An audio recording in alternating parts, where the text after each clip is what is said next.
These pearls of wisdom are brought to you by Carl Johnson and members of the Oyster Bay Church of Christ, located at 1044 Shadeville Road, which is 4 miles east of Crawfordville, Florida. All the King's Men.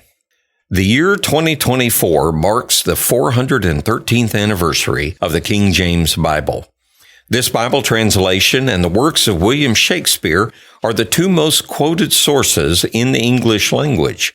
Both have enriched the English language and provide enough quotations to cover absolutely any situation.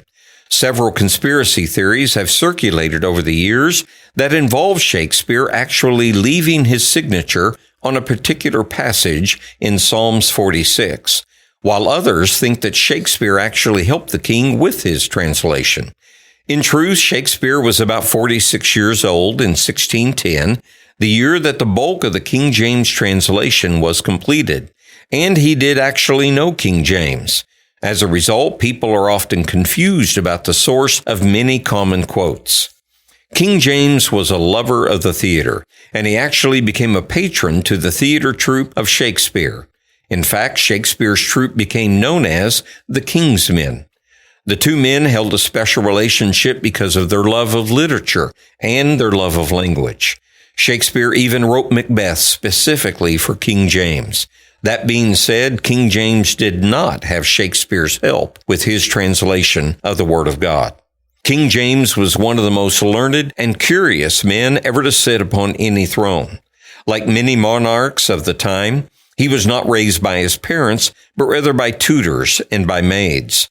Of these tutors was George Buchanan, who taught King James the languages of Greek, Latin, French, English, Scottish, Italian, and Spanish.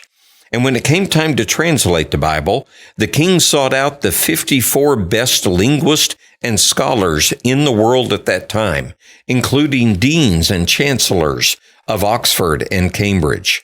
At the start of the scholar's work, one of the translators had personally mastered more than 15 spoken and written languages, while others wrote foreign language dictionaries and lexicons and also held debates in Greek and Arabic. They read and spoke in Persian and Latin, Spanish, French, and many more languages. Shakespeare was a genius as a playwright, but he had none of these linguistic qualifications. King James used the best of the best at that time, not just some clever actor who also had a scandalous reputation and entertained rowdy patrons across town from the king's castle. Shakespeare and all the king's men from his theater troupe have certainly left the world with a rich legacy of literature and language.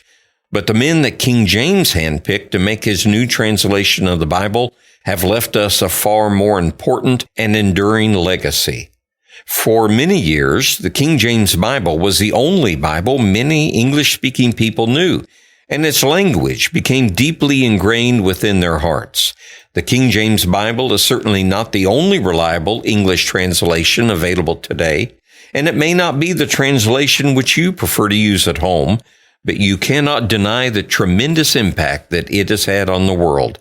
Therefore, let us recognize its anniversary and all the King's men that made that great work possible.